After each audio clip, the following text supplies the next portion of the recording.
হায় হায় হায়, কি হবে আমার? আমার সব কিছু নিয়ে নিলে, আবার সব কিছু ছিনিয়ে নিলে, এখন আমি কোথায় যাব? হরিপদ, আজ থেকে তুই গ্রামের ভিখিরি হয়ে থাকবি। আমার নিয়মই এখন সবাই চলবে। বাবু, বলুন তাহলে কেমন দুর্দান্ত কাজ করলাম আজকে। খুব ভালো। আজকে থেকে তুমি আমার ডান হাত, আর এ গ্রাম আমার হাতের মুঠোয়। হরিপদকে ভিখিরি করে দেওয়া হলো, আর কেউ কিছুই করতে পারবে না। আমি কেন? আমি তো কিছুই করিনি। তুই তো কিছুই করিসনি, কিন্তু হরিপদ, তোর মতো মানুষদের সাথেই তো আমরা এই কাজটা করি। তোর মতো মানুষ শুধু ভিখিরি হবি, আর কিছু না। ঠিক বলেছ নগেন, কেউ কিছুই করতে পারবে না। কেন? এভাবে কেন? আমি তো তোকে কেউ আর সহানুভূতি দেবে না হরিপদ।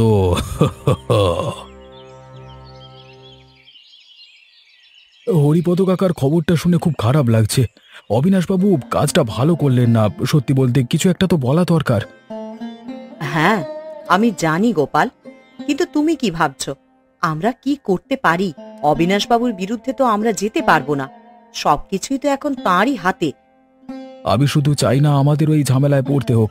জানি না আমরা যদি কিছু বলি তাহলে আর কি হবে। আমাদের যদি হরিপদর মতো পরিস্থিতি হয় তখন কি হবে বলো তো? গোপাল, আমি জানি তুমি ঝামেলায় থাকতে চাও না, তবে কখনো কখনো মনের কথাটা বলাটা কিন্তু জরুরি। প্রতিবাদ করা দরকার। যদি কিছু না বলো, তাহলে কালকের দিনে আমাদেরই আবার এই অবস্থা হতে পারে। ঠিকই বলেছ লতা, কিন্তু আমি তো চাই না আমাদেরও ওই হাল হোক। তুমি কি বলছো, আমাদের কিছু করা উচিত? গোপাল, কিছু না করলেই তো সমস্যা বরং বাড়বে। তুমি যদি একটা ভালো কাজ করতে চাও, তাহলে হয়তো কিছু বলতেই হবে। তবে যদি আমরা নীরব থাকি, তখন হয়তো আমরাও তাদেরই মতন একদিন এই অবস্থাতেই পৌঁছে যাব। তুমি ঠিকই বলেছ, হয়তো প্রতিবাদ করলে ভালো হবে। বলি রতন, তুই এ কেমন বউ ঘরে এনেছিস বলতো? ঘরের কোনো কাজ করে না, আর শুধু মুখে মুখে কথা বলে। মা, আমি বুঝতে পারছি সবই, কিন্তু আমি ওকে বোঝাতে চাইলেও তো কোনো কথা শুনতে চায় না। শোনো রতন, আমি তোমাকে বলেই দিয়েছিলাম আমি আর এসব সহ্য করতে পারবো না। আমি কি তোমার মায়ের চাকর নাকি? একটুও শান্তি নেই ঘরে, সারা দিন শুধু ঝগড়া ঝগড়া ঝগড়া। তুমি কেন এভাবে বলছো নীলিমা? তুমি তো জানো মায়ের শরীর ভালো না। তুমি আর তোমার মা এক হয়ে আবার আমাকে ছোট করছো, তাই তো? কিন্তু আমি আর এটা সহ্য করব না রতন। উফ নীলিমা, একটু চুপ করো দয়া করে।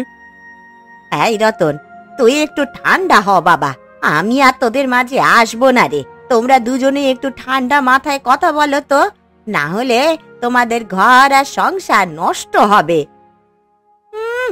নিজেই ছেলের কান ভাঙিয়ে ঝগড়া লাগিয়ে দিয়ে এখন আবার ভালো সাজা হচ্ছে। আমি আর সহ্য করতে পারছি না, বাড়িতে একটুও শান্তি নেই তো। কি হবে আবার? আবার সব কিছু শেষ হয়ে গেল।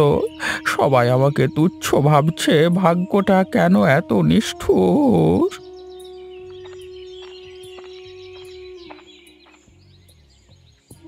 হরিপদ কাকা, তুমি ধৈর্য ধরো। জীবনে ওঠানামা তো থাকে, এইসব তো জীবনের একটা অংশ। এটা শুধু একটা সময়ের ব্যাপার। একদিন সব ঠিক হয়ে যাবে। ঠিক হয়ে যাবে? আর কত? আমি সব হারালাম গোপাল। কিছুই আর ঠিক হবে না। সবাই একে একে আমার সব কিছু ছিনিয়ে নিয়েছে। তুমি শুধু শান্ত হও হরিপদ কাকা, নিজের উপর বিশ্বাস রাখো। কিছু না কিছু পথ ঠিক বের হবে। কিন্তু কিভাবে? আবার আশ্রয় এখন এই বাঁশতলা। আরে আশাহীন হও কেন? ঈশ্বর তোমাকে ঠিক কোনো না কোনো পথ দেখাবেই দেখাবে। গোপাল, এই বাঁশতলায় আমি একটা হোটেল খুলব। অবিনাশ বাবু যদি কিছু করতে চায়, তাহলে গ্রামের লোকের সামনে এসে করতে হবে। আমার মতো তুচ্ছ মানুষদের তারা অবহেলা করতে পারবে না। হরিপদ কাকা, তুমি কি জানো তুমি কি বলছো? এই বাঁশতলায় হোটেল, সবকিছু তো এখন তছনছ। আর কি মানে তাই? হ্যাঁ গোপাল, আমি এই বাঁশতলায় একটা হোটেল করব। দেখবে এখানে মানুষজন আসবে কত। অবিনাশ বাবু এবং নগেনকে আমি দেখিয়ে দেব কিভাবে ভাগ্য বদলানো যায়। কেউ আমাকে ছোট ভাববে না। হরিপদ কাকা, তুমি যদি এ পথে চলতে চাও আমি তোমার পাশে আছি, তবে একবার ভাবো সবকিছু কি এত সহজ? আরে গোপাল, আমি কি করতে পারি? এই বাঁশতলায় হোটেল করলে কমপক্ষে একদিন তো নিজের মাথা তুলে দাঁড়াতে পারবো। ঠিক আছে, তোমার যখন এটাই সিদ্ধান্ত তবে এটাই করো। কোনো সাহায্য লাগলে বলো কেমন, আমি সব সময় তোমার পাশে আছি। ধন্যবাদ গোপাল, আমাকে দ্রুত সব জোগাড় করতে হবে।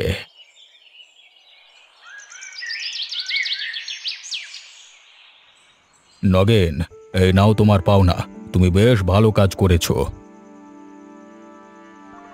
বাবু দেখলেন তো, একবারে ভিটে মাটি ঝাড়া করে দিয়েছে হরিপদকে, আরও কোনোদিন মাথা তুলে দাঁড়াতে পারবে না। ঠিকই করেছো নগেন, এইভাবেই গ্রামটা ধীরে ধীরে আমাদের হাতে চলে আসবে, বুঝলে? হ্যাঁ বাবু, এবার আপনি বলুন পরের টার্গেট কি? আমার মন বলছে এবার গোপালের পালা। ও তো আবার হরিপদের সঙ্গে ভাব জমাচ্ছে। হ্যাঁ, একদম তাড়াহুড়ো করবে না নগেন, ধীরে সুস্থে করতে হবে। আগে ছোট ছোট ঝামেলা তৈরি করো, তারপর আস্তে আস্তে গোপালের সব জমি আমাদের হাতে নিতে হবে। ও বুঝতেই পারবে না কিভাবে ওর জমিগুলো হাতছাড়া হলো। হে ঠিকই বলেছেন বাবু, একটু একটু করে ওর সব নিয়ে নেব। আর ও যখন বুঝবে তখন আর কিছু করা থাকবে না। হে, ঠিক এভাবেই ঠিক এভাবেই পুরো গ্রামটা একদিন আমাদের হাতে আসবে, আর কেউ মুখ তুলতে পারবে না।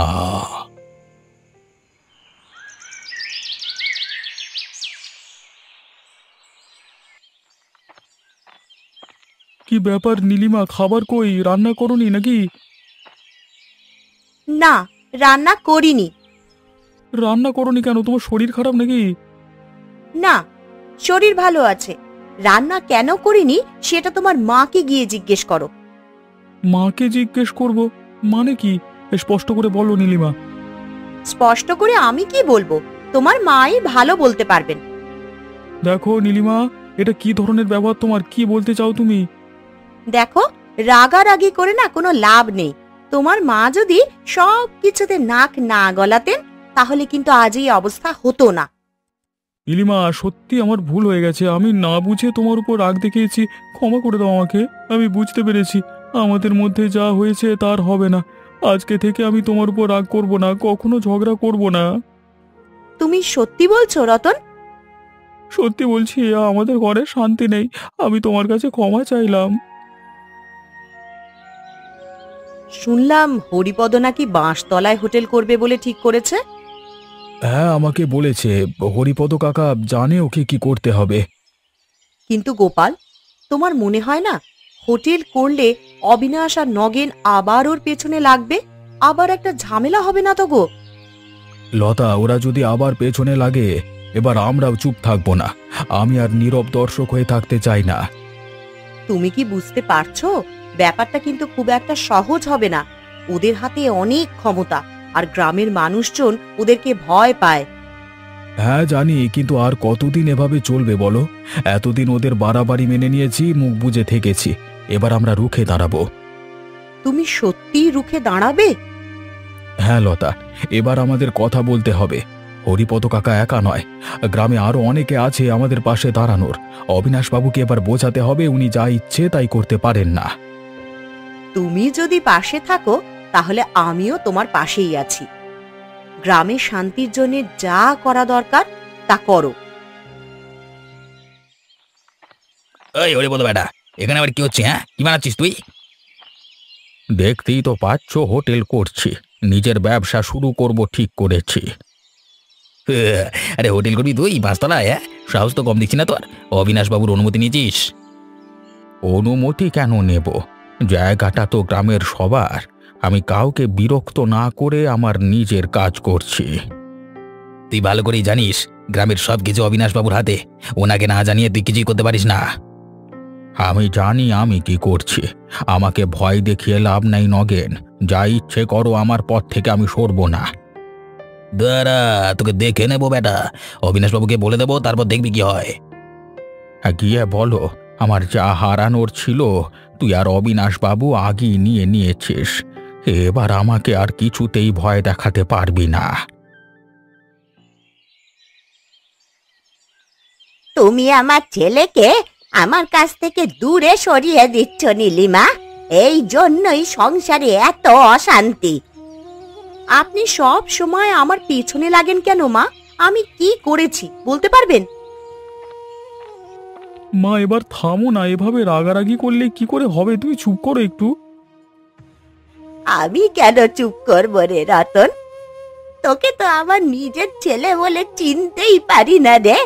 এই বউ পেয়ে তুই তো পুরোপুরি পাল্টে গেছিস রে। আবার আপনি সেই পুরনো কথা তুলছেন। আমি আর এইসব সহ্য করতে পারবো না। মা আমি তোমাকে বলছি একটু শান্ত হও, এভাবে ঝগড়া করলে অশান্তি বাড়বে বই কমবে না। তুই বদলে গেছিস রে রতন, অনেক বদলে গেছিস বাবা। আমার এখানে আর থাকা সম্ভব নয়। এবার আমি চলে যাব। কি বলছো মা এসব? কোথায় যাবে তুমি? যেখানে আমার সম্মান থাকবে আমি সেখানেই যাব। এই ঘরে আর এক মুহূর্ত আমি থাকতে পারবো না রে।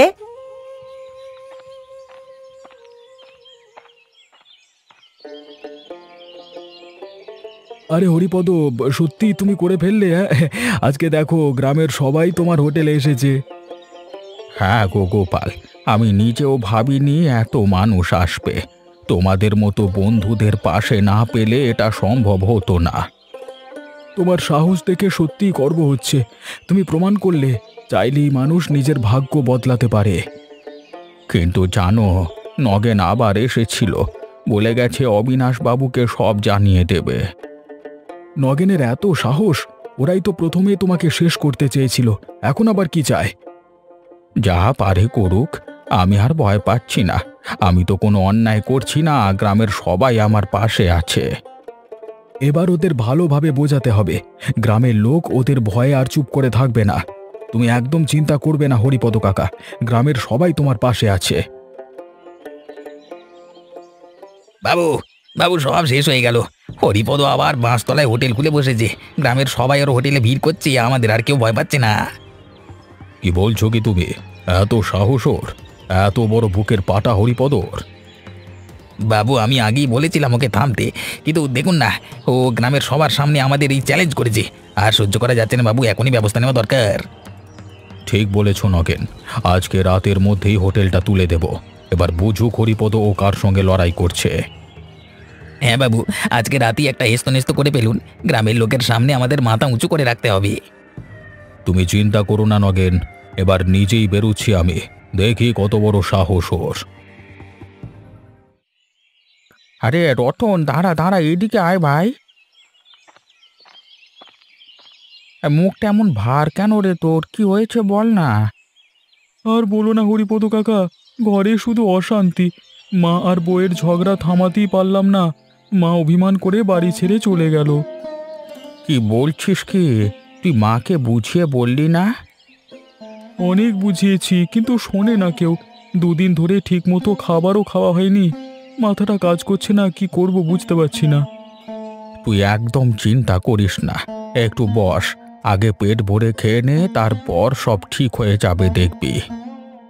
ধন্যবাদ হরিপদ কাকা, তুমি না থাকলে আমার যে কি হতো। কি যে বলিস? আরে আমি বিপদের সময় তোর পাশে দাঁড়াবো না তো কে দাঁড়াবে? নে মনটা হালকা কর, আয় খাবি আয়। আরে অবিনাশ বাবু, আপনাকেই তো খুঁজছিলাম। আমাকে? কেন, কি হয়েছে? আরে হরিপদ কাকা আমাকে বিশেষভাবে আপনার কাছে পাঠিয়েছে। ও আজকে আপনাকে হোটেলে নেমন্তন্ন করেছে, আপনি গেলে খুব খুশি হবে বলছিল। কি বলছিস কি গোপাল? বাবু কি ওই ভিকিরির হোটেলে খাবে নাকি? বিশ্বাস করুন বাবু, হরিপদ কাকা আপনার জন্য খুব আশা করে বসে আছে। আপনি গেলে ওর অনেক আনন্দ হবে, ছোট বড় যা ভুল বোঝাবুঝি ছিল সব মিটে যাবে। বাবু এসব চালাকি, গরিবের চালাকি তো বোঝেনি। না নগেন, আজকে তোমার কথা শুনবো না। গ্রামের একজন মানুষ আমাকে এত সম্মান দিয়ে ডাকছে, তাহলে আমার যাওয়া উচিত। বাবু আপনি সত্যিই যাবেন? হ্যাঁ নগেন, আমি নিজের ভুল বুঝতে পারছি। মানুষের ভালোবাসা আর সম্মান বড় মূল্যবান। আজকে আমি যাব। চলুন বাবু, তাহলে যাই। হরিপদ কাকা আপনাকে দেখে নিশ্চয়ই খুব খুশি হবে।